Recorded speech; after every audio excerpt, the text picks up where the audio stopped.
नमस्कार, संसद टीवी के कल्चरल राउंडअप इंद्रधनुष संस्कृति में आपका स्वागत है। मैं हूं प्रियंबरा।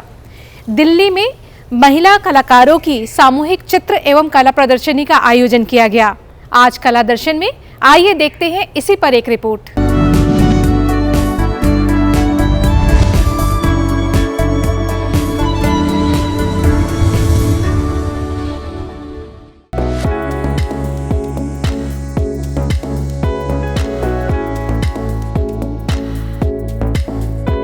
दिल्ली के इंडिया इंटरनेशनल सेंटर में 15 महिला चित्रकारों की सामूहिक चित्र एवं कला प्रदर्शनी का आयोजन किया गया।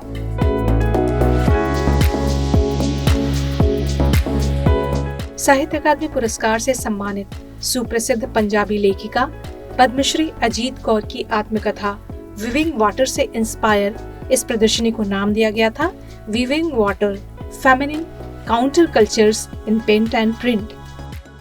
ये बहुत अलग तरह की आर्ट एग्जीबिशन है जिसमें टेक्स्ट और पेंट और प्रिंट और पेंट दोनों इकट्ठा आ रहे हैं। और ये बात हम लोग, ये बहुत ज़रूरी है ये समझना that both the text and paint are expressions, they are expressions of people and therefore हमें हर एक कैटेगरी, जॉनर, डिसिप्लिन्स को बिल्कुल अलग नहीं रखना, ये हमें साथ लेके चलना है। So that is the idea also behind this exhibition. As we enter the exhibition hall, the very first painting that comes to view is a very, very beautifully evocative work by Arpana Kaur. This is oil on canvas and it is called Earth and Sky. तो इसमें अगर आप जैसे देख पा रहे हैं कि ये जो images हैं, images of labor, you know, all kinds of labor, plow, axe, you know, the rickshaw, and then you have the women also who are जो ईंट उठा के चल रही हैं। तो ये पूरा इन्होंने एक अर्थ का विजन दिया है, पूरा अर्थ का vision of you know the जो धरती है, ऊपर लेबर है, इंस्ट्रूमेंट्स ऑफ लेबर हैं, और उसके ऊपर इन्होंने पूरा एक स्काई पेंट किया है और बीच में एक फिगर ऑफ अ वुमन, और जो पूरे दोनों हाथ फैला के बैठ खड़ी हैं। It is the most beautifully strong sensitive image of the woman who is holding both the sky and the earth in her hands, जो दोनों को एक तरह से जोड़ती ही हैं। इस प्रदर्शनी का आयोजन अजीत कौर की बेटी और सुपरिचित कलाकार अर्पणा कौर ने किया था।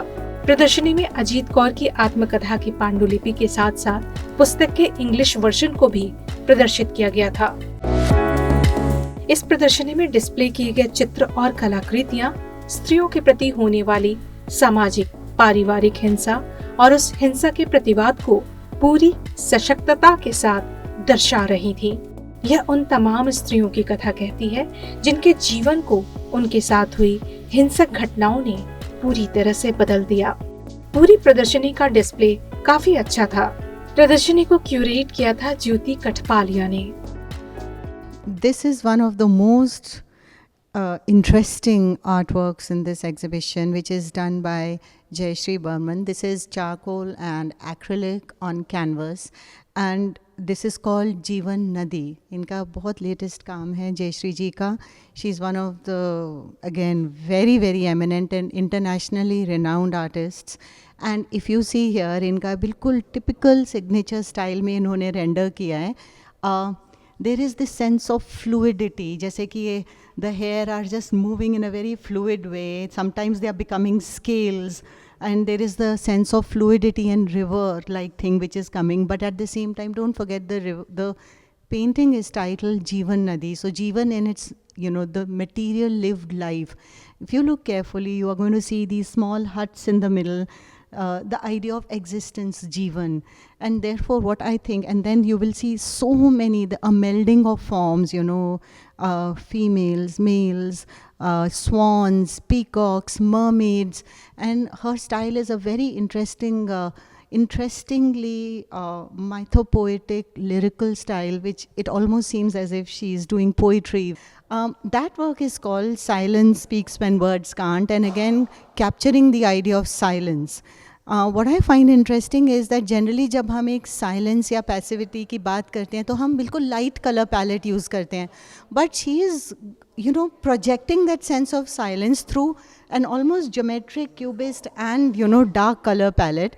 And, you know, she is also trying to capture the feelings of women not being able to speak or speaking through their silence. So silence is known as a way of protest.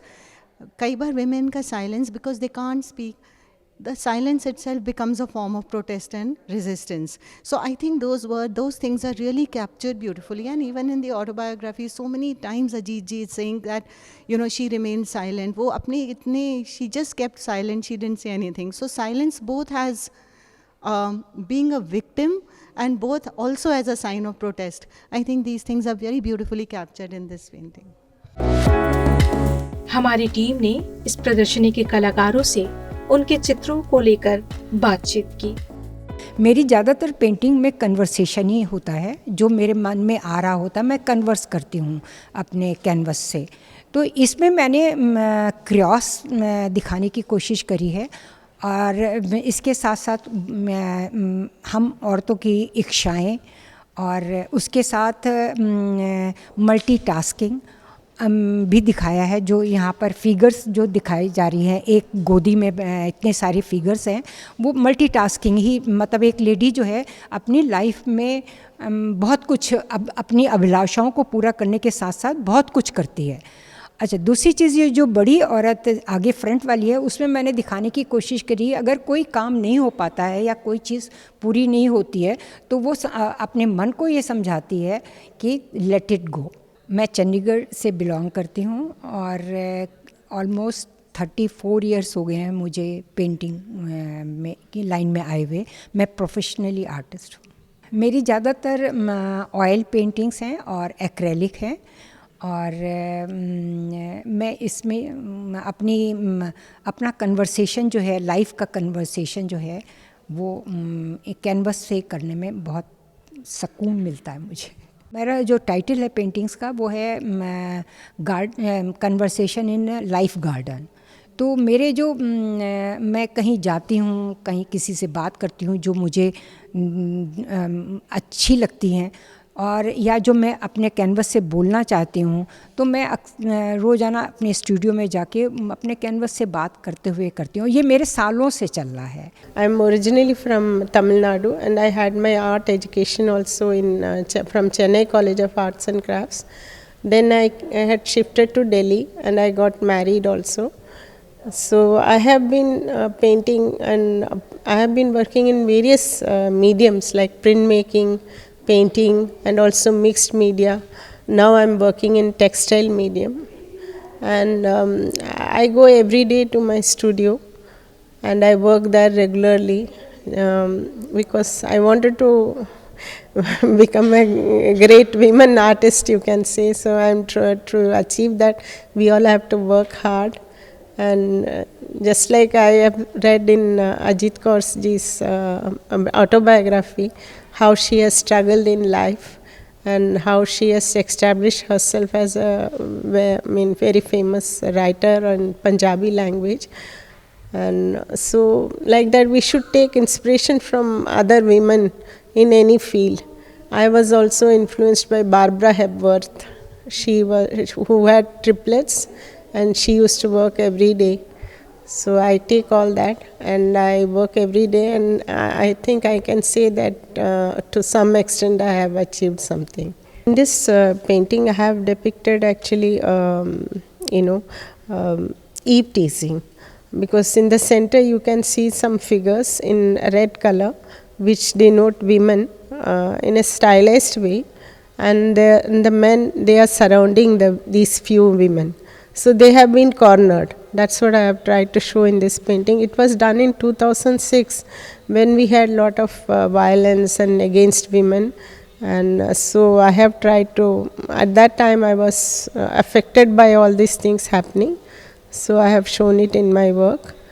And here also I have used shades of red and brown and taking the strokes from the Indian folk art. And there is always a gradation in my work from dark color to light color. कुछ कलाकृतियां इतनी सम्मोहक थीं कि दर्शक उसकी ओर खींचे चले जा रहे थे। देखिए, ये जो है ये हर एक, अब हम कहें खैर भारत नहीं, पूरी दुनिया के औरत को रिप्रेजेंट करती है ये। और ये जो इसके 10 हाथ हैं, देखा जाए तो महिलाएं जो होती हैं पूरे दुनिया में वो मल्टीटास्क बोलते हैं। वो बच्चे को भी देख लेगी, पढ़ाई भी कर लेगी। हम लोग जैसे करियर में है, हम ये भी देख लेते हैं, कैसे हम करते हैं हमें खुद नहीं पता होता है। तो और ये जो है ये सारे बीज हैं। दो she is pregnant but you can't make it because मैंने बहुत पतला से एक ऐसे पर्दा सा लगाया हुआ है। तो कुछ चीज़ें हमारे जो पूर्वज जो कहते हैं उस चीज़ को करते हुए मैंने ये पूरा एक बनाया हुआ है। हैंडमेड पेपर्स की फाइबर्स होती हैं। तो फिर मैंने ये एक्सपेरिमेंट करते वक्त मैंने सोचा कि जब मैं 20-22 साल की थी तब मेरी ये फ़ोटोग्राफ थी। अब मुझे लगा कि ये फ़ोटोग्राफ ना बड़ा सिंपल सा है, अच्छा लगा मुझे। तो मैंने सोचा कि चलो अब मैं इसी के ऊपर अपनी डायरियाँ लिखना शुरू की। तो मैंने कम से कम शुरुआत, मेरी आदत है, बहुत बुरी आदत है मेरी बहुत सालों से, जब भी कुछ काम करती तो 50 करती हूँ। मैंने 50 प्रिंट लिए और उसके बाद जैसे जैसे थॉट प्रोसेस में आता गया, अब मैं लेखिका हूँ नहीं, मैं आर्टिस्ट हूँ, तो मैं कैसे अपनी डायरी लिखूँ। तो दिस को मैंने टाइटल दिया pages from my visual notebook जो मुझे, तो मैंने सारी चीज़ें इसमें बनाना शुरू किया। जैसे जब मेरे बच्चे का जन्म हुआ था तो वो भी मैंने लिखा तो नहीं था, तो फिर मैंने उसके ऊपर फिर वो ड्राइंग कर दिया। फिर जब बच्चे होते हैं तो हम लोग सोचते हैं कि चलो माँ बाप, पेरेंट्स कहते हैं कृष्ण का सोचो, भगवान का सोचो, तो वो एक दिमाग में यहाँ पे केंद्रित हो जाता है। तो इस तरीके से फिर मैंने ये अलग, फिर एक स्टेज आता है लाइफ में जब हम लोग को लगता है कि हम क्या पपेट बन गए हैं क्या, किसी के इशारों में नाच रहे हैं। कभी बच्चे छोटे हैं उनके, हर एक के, तो फिर वो पपेट वाला भी एक स्टेज था। तो मैंने वो पपेट भी बना दिया। पपेट बना के बाद फिर मैंने बोला कि यार बच्चे तो हमारे हो गए, क्या अभी हमें माँ की ज़रूरत है। तो मैंने वो भी फिर विजुअल डायरी में दिखा दिया। और ये सब दिखाने के बाद फिर अलग से एक शक्ति आई। मैंने कहा भाई ये सब क्या, फिर वो तीसरी आँख खुल जाती है ना, फिर एचएफ की it's all very strong personality. तो मुझे लगता है कि ये डायरी लिखते लिखते मेरे में एक स्ट्रॉन्ग पर्सनालिटी भी आ गया। तो जब ये अजीत कौर जी का ये वीविंग वाटर्स पर ये एग्जीबिशन हुआ तो मुझे लगा कि हम लोग की, हर इंसान का, पुरुष हो या स्त्री, हर एक की लेयर होती, जैसे जैसे हम बढ़ते जाते हैं उस लेयर से फिर हमारी पर्सनालिटी डेवलप होती है। तो मुझे लगा कि ये मैंने रिलेट कर दिया, तो इसीलिए मैंने अपना देखा, क्योंकि हम हर एक इंसान का एक एक लेयर्स होते ही हैं, ऐसे थोड़ी हम बड़े हो जाते हैं इतने। तो वो लेयर्स भी इसमें मैंने दिखाना शुरू किया। ये करते करते फिर मुझे लगा कि मैं अजीत कौर जी के ऑटोबायोग्राफी, जो उनकी जो किताब है वीविंग वाटर, फिर ये उनके काम है, ये मैंने स्पेशल बनाए। मैंने 1 महीना लगा मुझे काम बनाने में।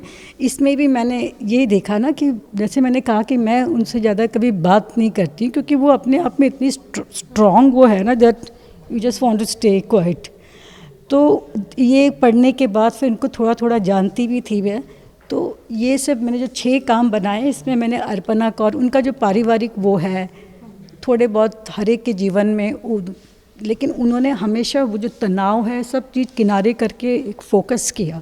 तो उनसे सीखने को भी मिला मुझे इतने सालों से बिना बात किए।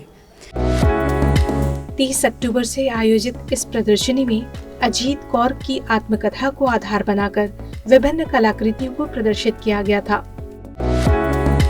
9 नवंबर तक आयोजित यह प्रदर्शनी विजुअल स्तर पर काफी प्रभावशाली थी। सिर्फ चित्र ही नहीं, यह आर्ट इंस्टॉलेशन भी कमाल का था। पुराने और नए कलाकारों की प्रस्तुतियां कला का अलग एंगल प्रदर्शित कर रही थी। I am a student and ex-lecturer of College of Art, Delhi only.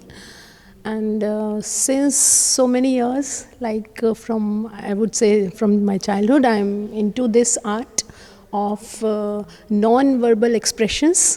So painting मेरा शुरू से ही एक लैंग्वेज की तरह से रहा है, और क्योंकि ये मूक कला होती है, इसमें शब्द नहीं कहे जाते, लेकिन दूसरी विधा भी है जिसमें मैं लिखती हूँ। तो मेरी पेंटिंग में दोनों का कॉम्बिनेशन आपको नज़र आएगा। और ये शो बहुत एक लॉन्ग अवेटेड है, क्योंकि जैसे अजीत मैम और अर्पणा मैम से बहुत, अर्पणा कौर जी हमारे साथ टुगेदर में हैं, और we are into this line painting में, तो उनके साथ बड़ा वाकफियत रही। और धीरे धीरे ऐसा, मतलब मैं ज्योति जी को कॉन्ग्रेचुलेशन करना चाहूँगी कि जो उन्होंने इस कॉम्बिनेशन को आगे लाई हैं, क्योंकि हस्बैंड वाइफ, ब्रदर सिस्टर्स का भी हमने देखा है, लेकिन यहाँ है mother and daughter. So mother is into writing and the daughter is into painting. तो जैसे कहते हैं ना, एक शब्द और एक रूप, तो शब्द से रूप जन्म लेता है।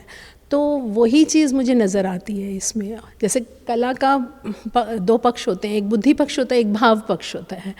तो अजीत मैम, मैं कहूँगी कि ज़्यादा उनका, क्योंकि इतनी स्ट्रेंथ है उनकी राइटिंग्स में, और स्ट्रगल की वजह से ये that strength, that's she depicts things which are strong, her struggle and all that.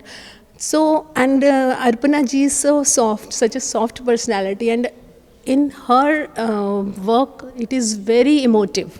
So that resonates with me, and they had called me for poetry recitation also. तो वहाँ से शुरुआत हुई, और I am so happy to have my work here in this exhibition. My work, like colors are very among many elements of art, I think color is most appealing to me. तो मैं उसी को use करती हूँ, क्योंकि उसके अंदर texture और उसकी जो बॉडी ऑफ कलर होता है, उसके अंदर इतनी पावर होती है जो आपके इमोशंस को कन्वे कर सकता है। So that appeals to me. और दूसरा, फेमिनिटी का ऐसा रहता है कि ऐसी चीज़ें जो सब कुछ बयान हो जाए, जो आपको बहुत इजी सब कुछ मिला है। तो अगर स्त्री को सब कुछ हमारे समाज में इजी नहीं है, तो वो जो सप्रेशन है कहीं ना कहीं है आज भी, उस सप्रेशन से जन्म लेती है कला। And because otherwise things which are not express, so when that is suppress, so that is express through art. जितनी भी फॉर्म्स ऑफ आर्ट हैं, सब वहीं से जन्म लेती हैं। आपने सब कुछ कह दिया तो कोई कला नहीं है। जो कुछ आप कह नहीं सके, जो कुछ अनकहा रह गया, तो उसको आप डिपिक्ट करते हैं। तो उसी तरह से, जैसे मैं लिखा है कि कौन से रंग जाने कब फना होते गए, और तस्वीर बाद तस्वीर मानो हम बयां होते रहे। तो वो जो सब्जेक्टिविटी है, जो भी आप क्रिएट कर रहे हो, उसमें सेल्फ डिपिक्शन है। मैं तो कहूँगी कि नॉट ओनली फीमेल आर्टिस्ट, जो मेल आर्टिस्ट भी हैं, या इररिस्पेक्टिव ऑफ एनी जेंडर, जितने भी आर्ट डिपिक्ट होता है, तो that is your self that is being depicted. तो वो तो ऑटोमेटिकली आ ही जाता है। और जो मनुष्य का जो चेहरा हमें मिला है एक, तो वो इतनी ऐसी चीज़ है कि आपका 50% से भी ज़्यादा काम हो गया। इतना एक्सप्रेसिव चीज़ हमें मिली है, तो उसको ज़्यादा ना छेड़ते हुए आई यूज़ फेसेस ओनली। और जो मेरी पेंटिंग में फेसेस हैं, that is spectators, that is not, they are not actors. मैं इनको नहीं, लेकिन दे आर लाइक, ये पेंटिंग है, इसमें she is observing her own emotion. And bird है, बर्ड जो है that is a carrier of emotion. Bird से you get inspiration also for freedom, and you see that it is caged also, sometimes it is caged also, but still वो wings को use करता है अपने। तो इस तरह की कुछ चीज़ें लेकर मैं थोड़ा सा कैलीग्राफिक भी डालती हूँ वर्ड्स का, क्योंकि वो ये है जो मैंने आपको बताया कि शब्द जो है वो शाश्वत है, रूप बदल जाता है लेकिन शब्द बदलते नहीं हैं। अजीत कौर की हिंदी में आत्मकथा खराबदोश पर आधारित एक आर्ट इंस्टॉलेशन में समय की रफ्तार और बंजारेपन को महसूस किया जा सकता था। I am an installation artist and visual artist based out of Delhi NCR. So the works that I do are based on life experiences. मैं अपने reactions उन चीज़ों के बारे में देती हूँ जो मैं आसपास देखती हूँ। जैसे इसमें आपको कहीं कहीं दिखाई देगा कि जैसे वो पुरुष हैं, घर के आगे खड़े हैं और वो बोल रहे हैं कि ये सारा मेरा है, सिर्फ मेरा है। तो ये जो मेरा है और सिर्फ मेरा है और तुझे नहीं दूंगा, ये मैंने मेट्रो में सुना है। दो लेडीज़ बात कर रही हैं, शायद वो किसी दुखद परिस्थिति में से निकल रही हैं और वो एक्सप्रेस कर रही हैं एक दूसरे को कि देख उसने मुझे ऐसे बोला कि ये घर मेरा है, सिर्फ मेरा है। तो वो बात मेरे मन में रह गई। मेट्रो में सुनी थी, अनजान लोगों से सुनी थी, और फिर वो घर आके मेरी ड्राइंग में परिवर्तित हो जाता है। तो वो उसको फिर मैं इन घरों के रूप में यहाँ पे पेश कर रही हूँ। और जब मैंने अजीत कौर जी की खानाबदोश किताब जो उन्होंने पंजाबी में लिखी थी, वो जब मैंने पढ़ी तो मुझे लगा कि जो इन कामों में जो मैं बोल रही हूँ और जो खानाबदोश में अजीत कौर जी ने बोला है, उसकी बहुत एक कनेक्शन बनता है, एक रेजोनेंस बनती है। इसको मैंने बॉक्स ऑफ मेमोरीज़ की तरह यूज़ किया है और इसमें भी मैं खानाबदोश जो किताब है उसके बारे में बात कर रही हूँ। खानाबदोश जो किताब है ये उस टाइम की है जब 1980s का जो दिल्ली था। तो यहाँ पे मैं जैसे खुशवंत सिंह जी, अजीत कौर जी के साथ उनका बहुत अच्छा संपर्क था, तो मैं वहाँ पे उनको, क्योंकि वो पब्लिक फ़िगर हैं, तो उन पब्लिक फ़िगर को मैं अपने इस काम में यूज़ कर रही हूँ। बाकी जो ये आप रील देख रहे हैं ये सिर्फ इंटरनेट से उठाई हुई तस्वीरें हैं, ये पर्टिकुलर नहीं है। जैसे खानाबदोश किताब में बार बार अजीत कौर की राइटिंग में हमारे को उनकी पैसा ना होने की तकलीफ़ को वो दर्शाती हैं, क्योंकि वो कभी हॉस्टल में रह रही हैं, कभी छोटे किसी घर में रह रही हैं, मूवमेंट बहुत है उनकी लाइफ में, तभी इस किताब का नाम भी खानाबदोश है। तो यहाँ पे जैसे मैंने ये जो 1970 में 80 में जो नोट इस्तेमाल होते थे, उन नोट की इमेजेस ली हैं। उसके बाद उनकी लाइफ में कुछ ट्रेजेडीज़ हुई हैं जो उन्होंने खानाबदोश में दर्शाई हैं, लिखी हैं। तो उन ट्रेजेडीज़ के मैं रेफरेंस दे रही हूँ यहाँ पे, जो मैंने ये इमेजेस आसपास बिखेरी हैं, तो उनका रेफरेंस दे रही हूँ। वो ट्रैवल करती हैं, बहुत तकलीफ़ में ट्रैवल करती हैं, तो मैंने ट्रैवल का एक टिकट, एक एयर इंडिया का एक टिकट वहाँ पे डाला है। यहाँ पे टाइम कहीं अपनी राइटिंग में वो लिखती हैं कि ऐसा लगा जैसे टाइम रुक गया है। तो यहाँ पे मैं एक घड़ी दर्शा रही हूँ जिसके अंदर जो डिजिट्स हैं टाइम के, वो आगे चल ही नहीं रहे, उसी टाइम पे रुक गए हैं। तो ये जो मेमोरी बॉक्स है, पीछे मैंने मैप ऑफ इंडिया का रेफरेंस दे रही हूँ, क्योंकि वो ट्रैवल कर रही हैं और उनके ट्रैवल्स में बहुत इमोशनल सिचुएशंस में वो ट्रैवल कर रही हैं, तो उसका रेफरेंस इस काम में आ रहा है। यहाँ पे क्योंकि वो पंजाबी की राइटर हैं, तो उन पंजाबी के एक्चुअल पेजेस को फिर हमने इस इंस्टॉलेशन के अंदर हमने यूज़ किया। तो ये पूरा इंस्टॉलेशन अजीत कौर जी की राइटिंग के मेमोरी बॉक्स के रूप में पेश किया जा रहा है। इंडिया इंटरनेशनल सेंटर में आयोजित इस प्रदर्शनी को लोगों ने काफी पसंद किया। इस प्रदर्शनी को सजाने में कितनी मेहनत और सूझबूझ लगी है, इसे देखकर महसूस किया जा सकता था।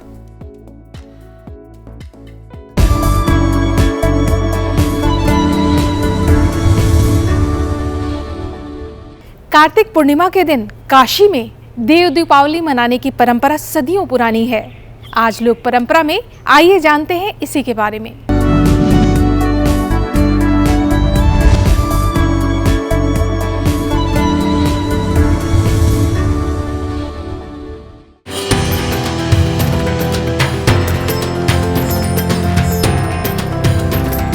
भारत रंग बिरंगी संस्कृतियों का देश है, उत्सवों का देश है, अलग अलग परंपराओं मान्यताओं का देश है। हर क्षेत्र के अलग रीति रिवाज, अलग अलग त्योहार जो संपूर्ण लोक जीवन को जोश और उल्लास से भर देता है। ऐसा ही एक त्योहार देव दीपावली है। मान्यता है कि त्रिपुरासुर के वध के बाद भगवान शिव को समर्पित इस दीपावली को मनाने के लिए सभी देवता धरती लोक पर आते हैं और अपने भक्तों को आशीर्वाद प्रदान करते हैं। एक और कथा राजा दिवोदास यानी रिपुंजय के इर्द गिर्द घूमती है। कहते हैं राजा दिवोदास ने अपने शासन के दौरान एक संधि के तहत शिव और अन्य देवताओं को भी शहर में प्रवेश नहीं दिया। जब शिव ने पार्वती से विवाह किया तो वे काशी में निवास करना चाहते थे, पर उन्हें प्रवेश नहीं मिला। देवताओं ने दिवोदास में दोष खोजने का प्रयास किया। योगिनियों आदित्य, भैरव और यहाँ तक के ब्राह्मण के रूप में गणेश जी को भी भेजा गया। किसी ने भी उनमें दोष नहीं पाया, क्योंकि वह राजा न्यायप्रिय और धर्मपरायण था। आखिरकार गणेश जी मुख्य सलाहकार के रूप में देवदास को शिव को वापस आमंत्रित करने के लिए मृदुता से प्रेरित किए। राजा ने आज के मीर घाट के पास एक शिवलिंग स्थापित किया और शिव से वहां स्थायी निवास का अनुरोध किया। देवताओं ने प्रसन्न होकर काशी लौटकर घाटों पर दीपक जलाए, जिससे देव दीपावली का आरंभ हुआ। दीपावली के 15 दिनों बाद हर साल काशी के घाट देव दीपावली के लिए सज जाते हैं। परंपरा कहती है कि इंदौर की मराठा रानी अहिल्याबाई होलकर ने 18वीं शताब्दी में इस प्रथा को पुनर्जीवित किया। प्रत्येक घाट अपनी समिति बनाता है और दीपकों को अद्भुत पैटर्न में सजाता है। इस वर्ष देव दीपावली के अवसर पर 84 घाटों पर 25 लाख दिए जलाए गए।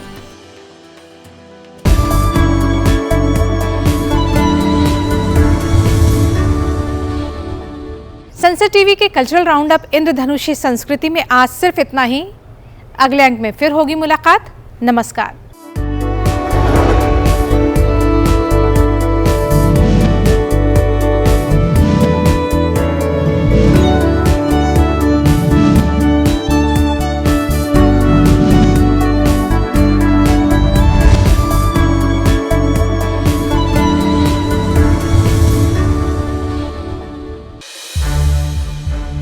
सनसेट टीवी के और भी प्रोग्राम्स देखने के लिए सब्सक्राइब करें हमारा YouTube चैनल और हाँ, इन्हें लाइक और शेयर करना ना भूलें।